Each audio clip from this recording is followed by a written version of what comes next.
those are the two metrics that actually ended up mattering the most, is the confidence and the motivation. And those two things determine whether someone successfully makes a habit change. So what we need to do is maintain and manage those two metrics, the motivation and the confidence, and throughout the entire journey of someone making that change.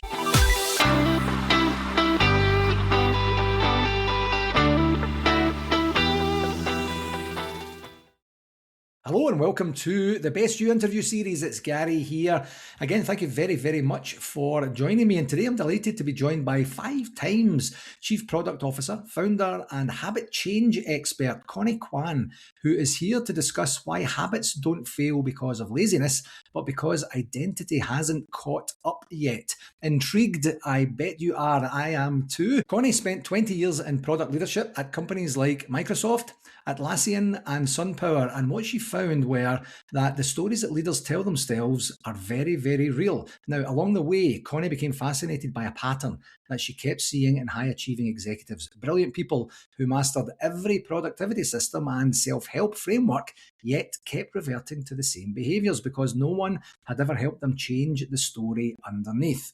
That insight became the foundation for her company, For Storyteller, and her forthcoming book, Story Habits. Connie has since built a career at the intersection of storytelling, leadership, and behaviour change, coaching executives at companies like Google, Oracle, and MailChimp, and speaking on a variety of stages, all built around a single idea. You can't change a habit, you can't first name the story behind.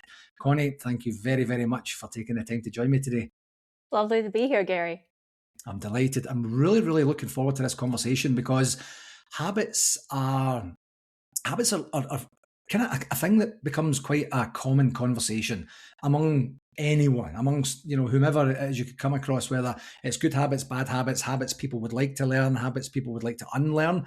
And without, certainly in my experience, without a lot of depth to the thing, it's almost like is it taken for granted, or it's just assumed that that's the way that it is, and there's not a lot we can do about that. Some stick, some don't, some are good, some aren't so good. So I'm really, really looking forward to getting into that part. But as I like to do at the beginning, is just to get a wee bit of a background on top of what I just shared there, Connie, just in terms of how this all manifested. How did you get to where you're getting to through your career and life journey?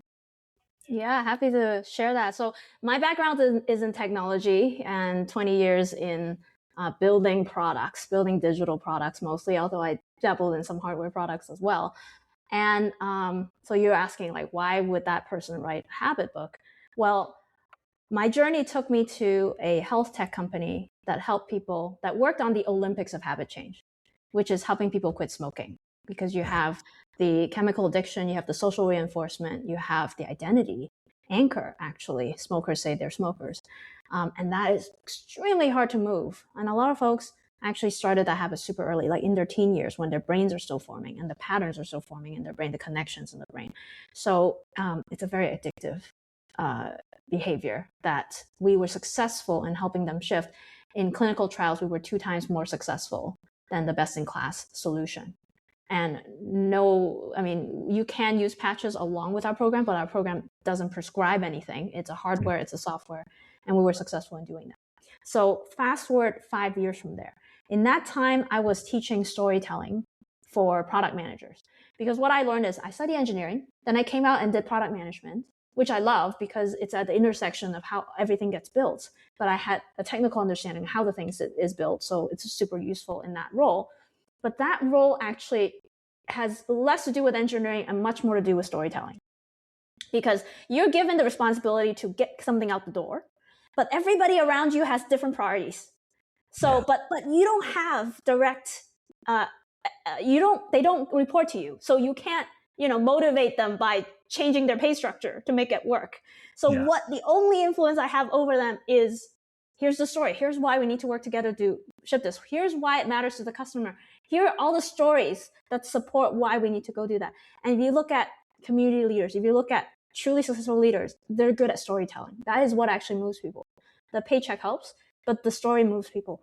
And so I learned that skill in the job along the way. And so after I exited that health tech company, I built a course around storytelling, and I taught that to product managers who are earlier in their career and struggling with that skill. Now, that kind of marinated in the brain. Those two things marinated in my brain for 5 years. And then 3 years ago, I came out with this framework called story habits, which is, oh, you know what? I figured out that, oh, the people who didn't quit smoking from that long ago, they said, I'm trying to quit. But the people who actually quit is, for example, Amanda said, I want to be there for my son's graduation. I'm doing this because of that, right? That person quit. So I'm making this connection in my head. Oh, you know what? The people who are successful in their habit change, in changing anything at all, they got their story straight from the beginning. Yeah. That's what motivated all of us. That's how I motivated sales to come along on the journey on this product that we're building, right? And that's how I motivate myself to do things that I want to do. It starts with that story. But here's what the thing is. I've read a lot of habit books because I'm really into designing my life and figuring out, how to optimize what I'm doing and making the choices ahead of time so that I'm not in that moment now making the wrong choice, right? And so that's all habits. And the books don't focus on this part. They give me the how. They're like, oh yeah, put the shoes in front of the door. You want to join the 5 a.m. run club? Great. Put the shoes at your bed, wear the running clothes, and then set the alarm. And when you get up, you just go and do it. You know what? The alarm rings. I don't get up. I'm just like, oh, snooze. No. Because I never made myself the story of why I'm even doing it. Right? Yeah. It was like, I should do it. I read a book. It seems like a cool idea. Let's go do it. And of course that never stuck. That never works. But, I don't visibly make that connection until now. Until now, I'm like, you know what? I actually have to tell the story first. Then I can go look at all the how books. These are all the steps. Steps 1, 2, 3. But before I make that step 1 choice, which is this is my story for why I'm doing this thing, everything else falls apart because you know what happens? I fail on day 5. Like I willpower my way through it. And on day 5, I fail. And I'm like, ooh, I suck at this. I'm not coming back. But if I got my story straight on day 1, I would say, ooh, I suck at this, but I must do this because what I said on day 1. So I'm going to try again on day 6. And then I get a better chance of actually succeeding at the end of, 6 months, right? Because I've got back on the horse. I have a reason to get back on the horse. But I think a lot of folks struggle, and it breaks my heart to see people struggle because they never even had that conversation in the beginning with themselves to say, I'm doing it because this, right? And some of us get forced into that conversation, into that conversation, usually at the doctor's office. Yeah. The doctor's like, you must, because you die. Yeah. And that's when we go, oh, okay, I must. And so day 6 comes and we get back on the horse. But wouldn't it be great if we didn't have to get that moment in the doctor's office, And so that's why I'm writing this book, because I want people that have this methodology so that they can come back from day 6 and from day 10 and come back from day 15 and keep it till day 30, right? And feel that confidence of being able to get through and give themselves a pat on the back and say, I've done it. I'm doing this habit that I wanted my whole life. I'm doing it now. That's what I want people to feel. It's so powerful and so easily understood. Anyone who's watching or listening to this right now would say, yeah, got it. Obviously, if there's a compelling enough story attached to what it is I'm doing, then I'm going to be in good shape enough to be able to know, listen, understand, and commit to what I'm doing. But yet still people don't. And, so the story part of it would be, I would be really interested to hear your thoughts on, if you get the story straight and and understand the story, but what if the story isn't compelling enough? What if it isn't the doctor saying, if you don't stop doing this or start doing that, you're going to be, it's kind of funny. You started laughing when you said you die. But what is more motivating than you die, right? Yeah, exactly. And the thing is, so do you have experience, or do you see that like even in product sales or product development through the journey, if someone doesn't quite get the story, or if they conceptually understand the story, but it doesn't resonate. There's not that connection with them yet. How do you break free from that? I'll give you an example of someone I worked with. I think people sometimes go at the story directly. They say, I want to make a health change because I want to be a healthy person. That is not a strong story. It sounds like a story. It has the shape of a story. But what is truly a strong story is the one the doctor gives you. I must do this because otherwise I will not live. It needs to be that level of commitment, right? So let me give you an example. So I work with a woman, let's call her Rachel. She's a CEO of a company. She has exited. She has sold that company for millions of dollars. She then couldn't retire and start another company, right? Because she is a very active woman, super strong willpower, right? You think that woman can pick up any habit she wants? Not so. She steals fries from her husband's plate. She never orders her own, but she will steal it from her husband's plate. And she tells me, I want to stop doing that. I've been doing that for years. I want to stop doing that. I'm like, okay, why do you want to stop doing that? Oh, well, because it's healthy not to eat fries. I'm like, okay, that's not it. Tell me something else. Like, well, what about the fries bothers you? She's like, oh, well, I think the fries are manufactured by companies that make you addicted to fries. They made it perfect. So when you eat one fry, you must eat the second one, and you must eat the third one, and continue, and so on. And I disagree with that. So I'm like, oh, are you activist? I was like, yeah. All the company I started, I believe the world is wrong and I need to change it. That's why I start companies. That's why I'm starting a company now. I'm like, oh, okay. So Rachel, you are an activist. She's like, yeah, I identify with that. I identify as an activist. Great. Okay, so those fries are manipulation fries. She's like, oh, yeah, they are manipulation fries. They're manipulating me. And I disagree with the system manipulating me. She got really passionate about it, right? It started getting into it. And you know what? That is a must for her. That isn't optional. I can maybe eat some fries someday. That it's somehow healthier, and but I can also exercise more. There are other ways to be healthy. But no, the fries are manipulating her. And so we had that conversation. It took 30 minutes. 2 weeks later, she called me back. She's like, I stopped eating the manipulation fries. My husband is ordering a small fry now.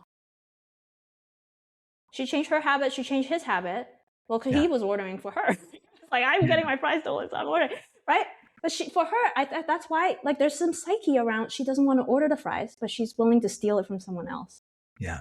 Right? Because for her, there is something grinding on her about buying the fries in the first place. And now she's really clarified what that is. That's the story of why she's doing it.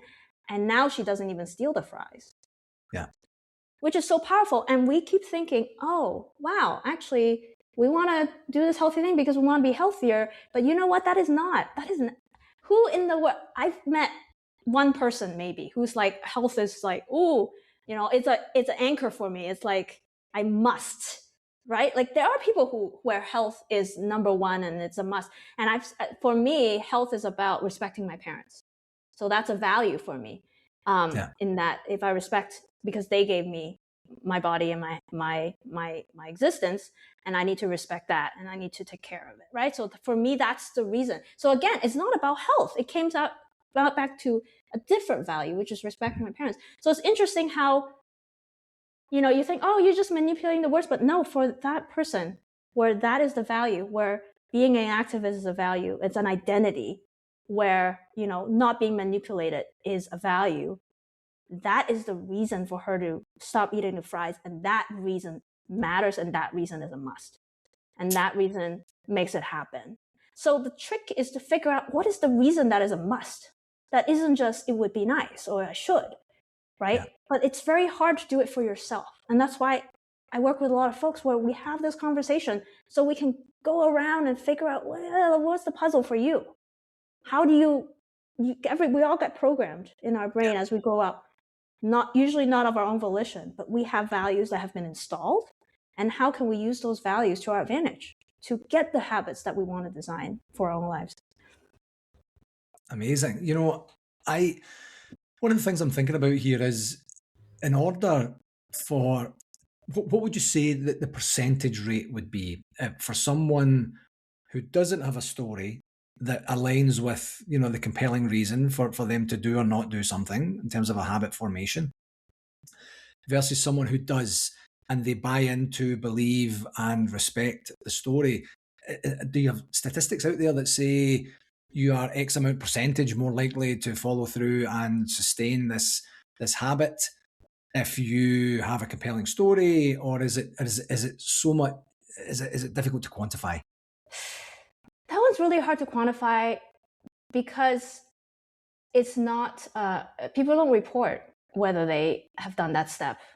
And they don't necessarily report when they have failed. But I will give you information about, in the smoking cessation world rather, there is more data because there are programs provided to people who are working on quitting, and those are measured. So in those scenarios, guess how many times a smoker, on average, that a smoker tries to quit and fails? I'm going to say half a dozen. Half a dozen, like 6. Yeah. Like 6. So that's somebody who has committed, saying or claim to have committed to quitting, and then fail, you're saying 6, and then they successfully quit or give up, one or the other. Yeah. You're actually really close. It's 7. Oh, wow. 7, yeah. And that's average. So some people have attempted 15 times. And then you have some people who maybe attempted twice and then gave up completely, right? But on the high end, if 7 is the average, you are literally having people who have tried 15 times and failed before they either succeeded or gave up. And that's a crazy number if you think about it. Yeah. Because first of all, I give a lot of respect for the person who tries it 7 times even and still comes back and get back on that horse. Because how hard is that? If I look at my own life and the things I've tried, I'm more likely to give up earlier, right? For a lot of things. So there's some determination or there's some willpower there around doing it, but still then they fail at the end of that, which is tricky, which is really hard. And it breaks my heart when folks try because they don't have the full system. They have the how, they don't have the why yet, or they do the why, but they don't do the how, right? And they think it's their own fault, right? And they give up on it at some point, and it's really hard to come back. But 7 is how many times people fail when they go through the smoking journey. So, it's tough. It's really tough to do a habit change. Yeah, definitely. And 7 is a remarkable number as well. When you think about the amount of time, effort, energy, emotional connection, difficulty, change of routine, I imagine the 7 is 7 slightly different ways as well. It's not the exact same process, or you would know that you're kind of beating your head against the wall. It's fascinating. So how do you then, when you're working with folks, Connie, how do you start and say, listen, the process is we get to the compelling story first, the genuine, true, and meaningful, compelling story, use that as a foundation or anchor, and then build into the how afterwards. If that's indeed your process, how does it work? How do you get that buy-in? Yeah. So there's a number of research that has been done in the 70s and 80s around self-determination theory, Deci and Ryan, right? The idea that external rewards kill internal motivation. So a lot of my work is based on some of this research. There's a self-efficacy theory by Bandura about the belief in your ability predicts action more than motivation does. So being very confident that I can make this change is actually extremely important as part of that journey.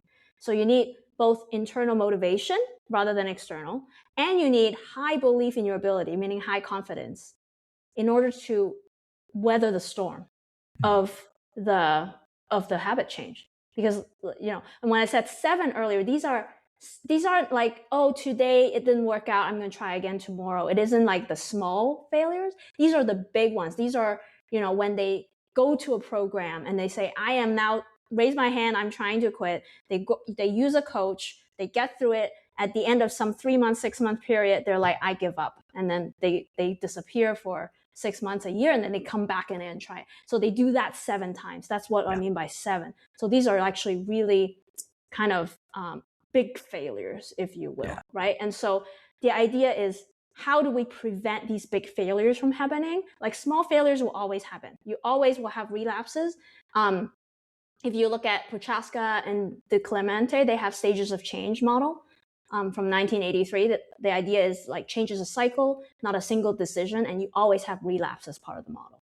So we know from the research that relapse is part of the program, but what we want is the internal motivation and the high ability belief, right? The high confidence. So those are the two metrics that actually ended up mattering the most, is the confidence and the motivation. And those two things determine whether someone successfully makes a habit change. So what we need to do is maintain and manage those two metrics, the motivation and the confidence, and throughout the entire journey of someone making that change. Yeah. And so if you're dealing with someone hypothetically that hasn't tackled this particular thing before, someone, smoking is the example that we've been using.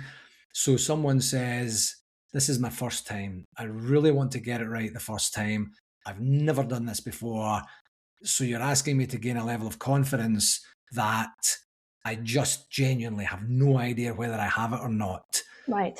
Do you use like an analogous theory to say, well, tell me about a time when you've tackled something similar? Or how would you replace that genuine lack of knowledge with the confidence to have the confidence? Yeah. So great question. And most people actually kind of know. So I ask them questions about, okay, give me, what would be a good goal here, right? Is it to go down from, let's say they're going a pack a day right now. Is it to go from a pack a day to, half a pack a day? Like, do you feel 90% confident that you can get to that? Right? Do you feel 90% confident you can get to, one pack every other day? Like, what is the level at which you feel like, this is easy, I can do it? That's what you want. You want, this is easy, right? That's the feeling. Because then they're feeling highly confident. It's like, of course, it's child's play. I can do that. It's no problem, right? And I actually want to start in that moment. Because I think a lot of people think, I gotta go cold turkey. I gotta switch from habit A to habit B. Like, that's what success looks like to me. It's just to completely shift to this. And if I don't do 100%, it doesn't feel like success. But the problem is that's really hard. That's like, I want to run the marathon tomorrow. And every marathoner knows you don't run the marathon tomorrow. Yeah. You start small. You start running down the block. And then you start running down the block without huffing and puffing. Then you go maybe half a mile without huffing and puffing, right? And then you go maybe a mile and then you're still huffing and puffing. So now you try just a mile without huffing and puffing, right? So like, you got to step yourself up. And that's true of every single habit. But the reason to step yourself up is the confidence. So the way to, it isn't like, I think people don't have the metric around how do you step up? When do I step up to the next goal line? That's unclear. And I'm saying the clarity is when you feel confident. When you say the next goal line, that's easy. That's cake. I can do that. No problem. Great. Put it there. If you feel like it's cake, put it there and then do it. And then do it solidly for 3 weeks. Pat yourself in the back every time you do it. It doesn't matter if you're like, that's too easy. No. You did it. You did it. It was harder than last time, and you did it. Pat yourself on the back. Now, do 1.5 miles. Is that cake? Yes. At this point, I got this. Great. Do it. Do that for right? And then every time you're just stepping it up, and you don't want to step up to the point where like, that's a challenge. That's going to be hard. Because then your brain is going to start thinking, I don't want to put on those shoes. This is going to make me uncomfortable today. Like that person's always in there, trying to meter the pain, if you will, right? Like we all want to avoid pain. That's part of human nature. And so we need to be at so confident that it doesn't come across as pain. It comes across as, that's cake. I can do it, right? So if we can do that at every mile, then you know what? Before long, and it might take us all longer to get there than we think. Most of the time, it takes us longer than we think to get there.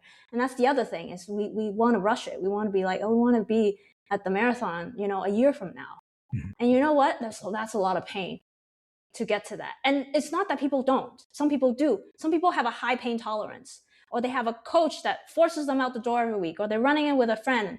They have other reasons that make them absorb that pain. But if you're doing it, for most of us, if we want to guarantee success, then we want to avoid pain as much as possible, because then you have a stronger chance of success. You can do it the harder way, but know that, there's a higher chance of relapse of like, I missed a day, now I'm going to miss 2, now I'm going to miss 3 because that pain avoidance is kicking in.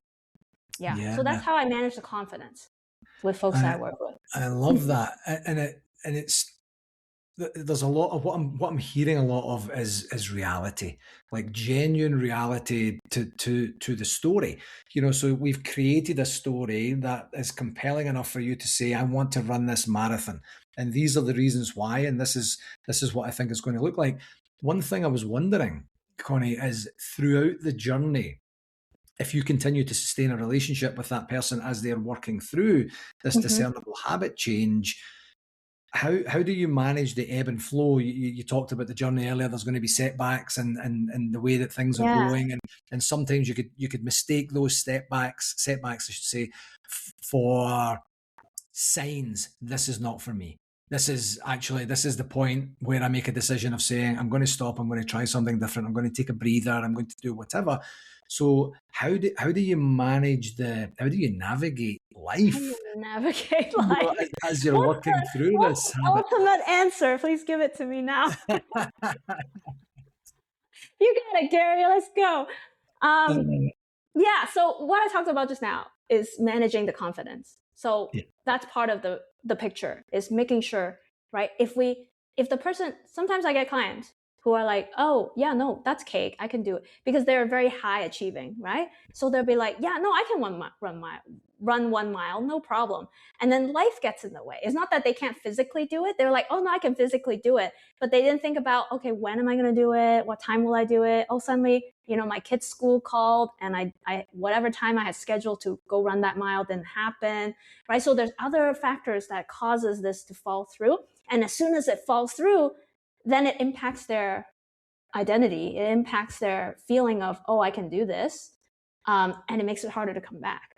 So it's making sure that smooth out all the edges that would block you from doing that thing, right? So that's managing the confidence. So I work with them on not just the physical ability to do the thing, but also like all the side effects that can be caused with it. And then it's managing the motivation. So that's the story part, right? And the story part is clarifying, like, what is the anchor for the manipulation fries example, right? You have, I'm an activist, that's the anchor. That's an identity she already owns in that case. We want to do that for everyone. I want to do that for everyone. Because if you already own that identity, if that is a non-negotiable for you, I am a high integrity person. If I say I do it, I will do it. That kind of thing.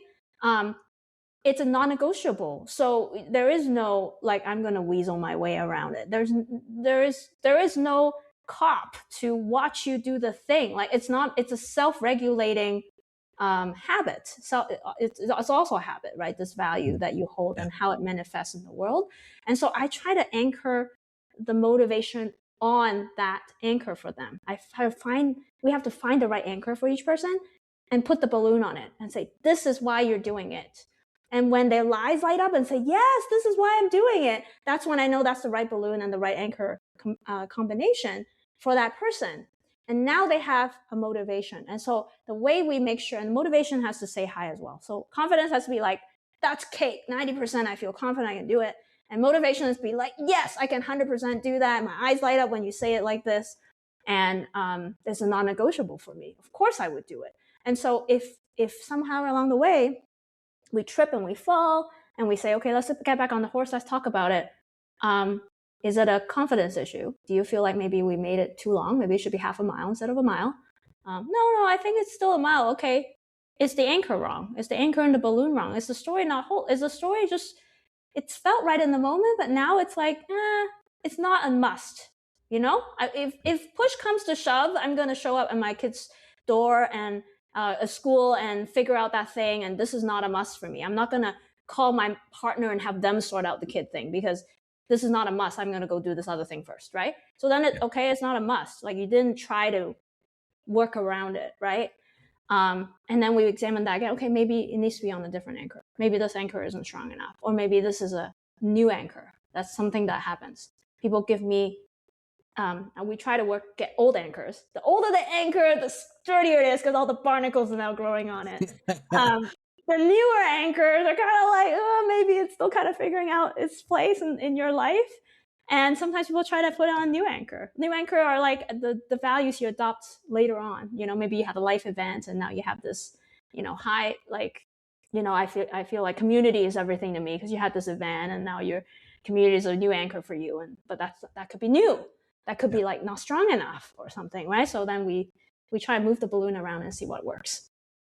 And so it's a process. It's an iterative process. Exactly. To try and the metrics driving it the whole time is the confidence and the motivation. And we come back and we examine those and we say, did that get impacted? If that got impacted, we need to make some shifts so that you're staying high on both those metrics. Yeah. And what I love about that, Connie, is I love the reality, like grounding it in reality. You're not saying, I have a 5-step program that if you follow it to an absolute T, you're guaranteed success at the end of this program.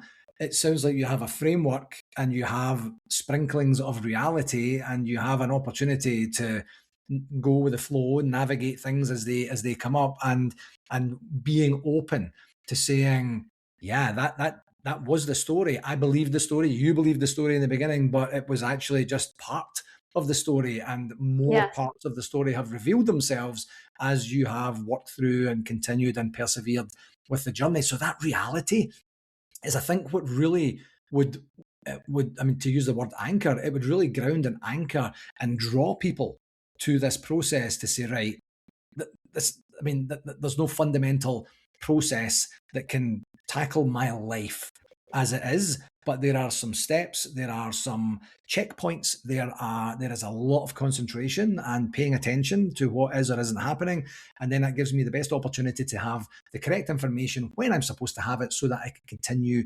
on my journey. That sort of clarity is dynamite. Like, I love that, because not many people would be, not many salespeople would be in a position to sell that with a degree of certainty, that would make sense to another person to go, right, we're actually going to figure this out at the same time. There is no quick fix. There is no self-help. There is no push the easy button and everything's going to be A-okay.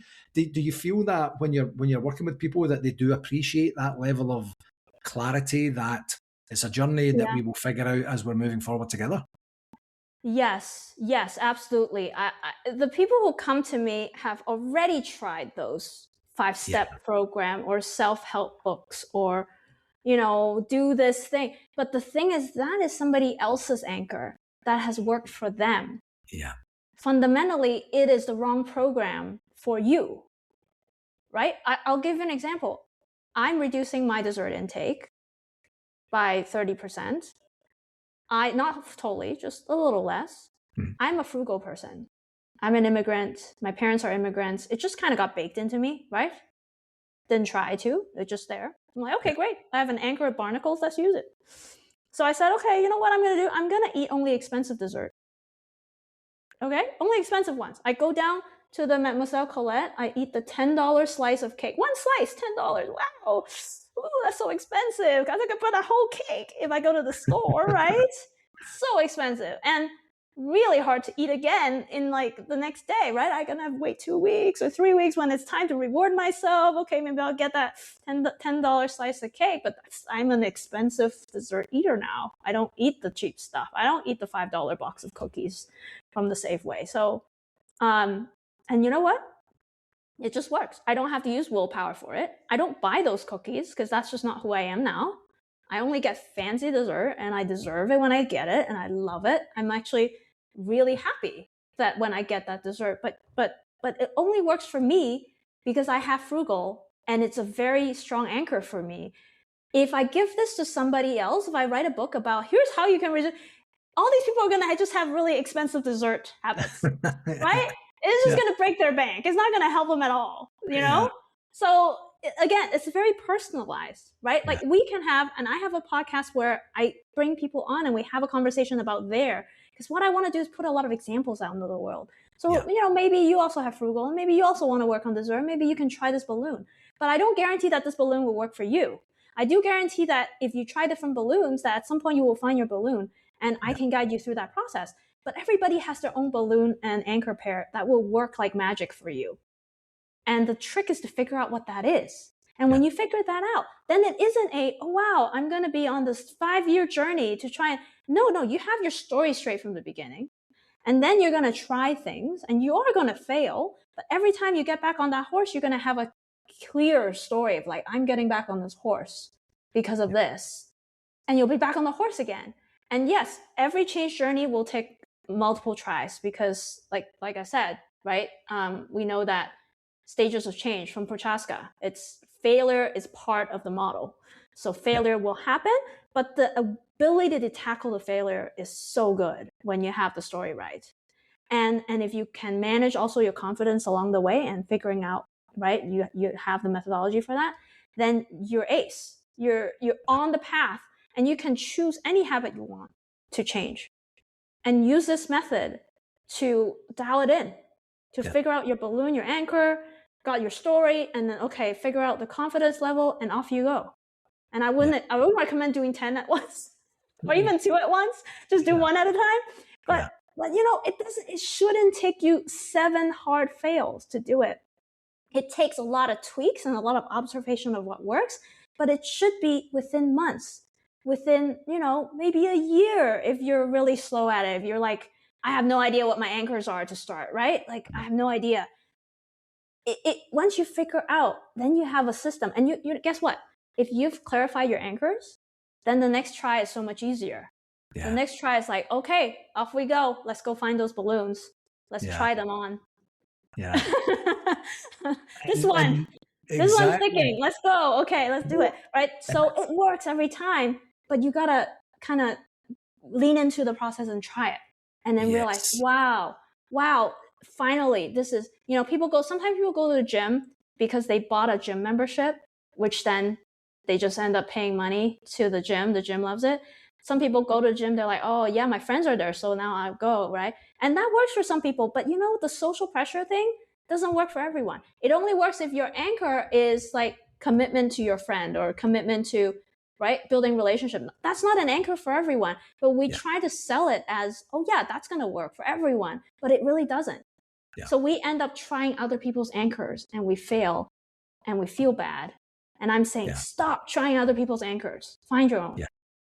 Yeah, and that's exactly what I was going to say there just a wee while ago, that knowing that the balloon and the anchor, your balloon, an anchor for this specific habit is out there somewhere. We're going to find it, through a process of experience and elimination and trying things on, and maybe it just doesn't work out. And something we thought was a guaranteed fit actually didn't turn out to be that. And one line that I like to use whenever a failure or an error or some sort of deviation from what was intended happens or occurs is, I now have more information than I had before. And now I know that that's not the path, that's not the decision, that's not the person, that's not the process, whatever that looks like. So that constancy of building and building and building, even if I'm building in a wee bit of a different direction than I thought I was before, I still have information now that I didn't have before. And then I can use that information. So a wee while ago, you mentioned people getting self-help books and sometimes trying to follow other people's processes and such. What sort of experience are your readers of your forthcoming book going to have? How is that going to help them in their story creation and habit patterning? Yeah, they'll get the framework itself. So the step-by-step of how to find your own anchor and balloon pair. I'll have a lot of examples. I believe in learning by example. I personally learn a lot from example. So I have this podcast. I have a Substack that I'm writing regularly. I publish every week. And the goal for me is to collect examples. So I talk to leaders, everyday people, and just understand what is habit you're trying to shift right now. Let's work through the process of story habits. Let's figure out what your balloon and anchor pair is. So then you get a collection of examples. So you can say, oh, I don't really, like, the framework's great, but I don't really get what you mean. And then you'll get like, oh, here's a manipulation fries example. Here's a dessert example. Here's like, oh, this person has my anchor. Let's see how they did it, right? Right? Oh, this person has my goal and my anchor. Oh, that's cool. Maybe I can borrow that one, right? Yeah. But you start having options that are closer to you and what might work for you. Not that the person would, like I said, if you are working on dessert and you have frugal, try it. Try it. By all means, try it. And especially if it makes your eyes light up, you're like, oh, that might work for me, then try it. But it might not, right? And so you come back 3 weeks later and be like, oh no, I just spent a lot of money on dessert. That didn't work. So okay, maybe it's not frugal is not the right anchor, and you got to try it on a different anchor, right? So that's the thing is I want to give people a lot of examples, but nothing beats doing it yourself. Yes. So I do one-on-one with folks. I'm also building an app because I know that my time is not going to scale if I do one-on-one with everybody. So I'm building an app so that it's an AI version of me that talks through this process of, oh, let's figure out your anchor. Like, give me some values. Oh, this one. Well, tell me more about that. Like, oh, community. Like, what does that mean? Like, give me more. Like, and then you get deeper into what that anchor actually looks like, so that we can figure out like the attach points for the balloon, right? And then it gives you ideas. Okay, here, how about this balloon anchor? How about this balloon anchor? And you get like a list of ideas, and then you can be like, oh, this one makes me light up. I'm going to try this one. Yeah. Exciting times. So Connie, as you know, this is called the Best You podcast. And what I like to do is take this opportunity to ask each of my guests, what's one regular practice that Connie employs to give you the best opportunity to be the best version of yourself each and every day? The best me. Ooh, there's so many to choose from. One I'm actively working on, because I'm making a huge shift right now. I've been most of my career working a job as, there's some importance to being a C-level product person. And people are like, oh, what's the direction? And there's some halo around my head. I'm trying to be like, no, is not my worth. You know what I mean? Yeah. Like, it gave me a lot of, like, all the logos I worked at, etc. It's kind of built up my worth, but I'm trying to redefine that worth. So one thing I'm trying in this season of my life, where I'm going from being a chief product officer to being an author, as like that's my new identity, and sharing this framework, I'm trying to be like, it's a higher risk thing to do. I don't gamble. I'm a very low risk person. Like, I like to see the path, make the checklist, do the checklist, and know that I'm gonna be like, I'm the student who gets 100% because I like the predictability of doing it, right? So it's actually really hard for me. For some other folks, maybe not, but for me, it's really hard to separate my worth from the titles and from the productivity of what I do. And now I still am productive. I'm, doing this podcast with you. I'm producing content, but it's very different. It's much more nebulous in the reward system for it. Yeah. It's an unknown risk. I don't know if the book will sell. I don't know if it's going to be crickets. I'm so scared. Right. Yeah. And so the habit I'm working on, or how to become the better me, is just put in the work and have faith. Yeah. Put in the work and have faith. And if it doesn't work out, it's still okay. You put in the work and you have that to show for it. So I'm trying to just trust in the work. Yeah. And I've always trusted in the results in my whole life. And now I'm saying, trust in the work. Yeah. And I'm vibrating even as I say it, because I'm like so scared when I say it. You know what I mean? Like, that is a whole new belief system. And I'm so scared, and I don't believe it. But I'm trying to. I'm working on it. That's fabulous. With the radiance and the energy that you've demonstrated today, and obviously your work ethic and your ability to be able to see opportunity for people in the work that you're doing, I have no doubt it's going to be a success when it gets published. I can't thank you enough for this conversation today, Connie. It's been so fascinating and such an enlightened way of looking at habits for me, and I'm really looking forward to continuing this conversation at my side to say, how does that actually manifest itself into my life? Before I let you go, where can people find out more about you and more about your work and more about Story Habits? Yes. So if you want to know when my book comes out, go to storyhabitsbook.com and sign up on my list. You can also find my Substack. It is conniekwan.substack.com. Perfect. Excellent. Connie, thanks again. It's been an incredible conversation. I have thoroughly enjoyed it. I really, really appreciate you coming on the show. Yeah, thank you, Gary. It's been a delight to be here.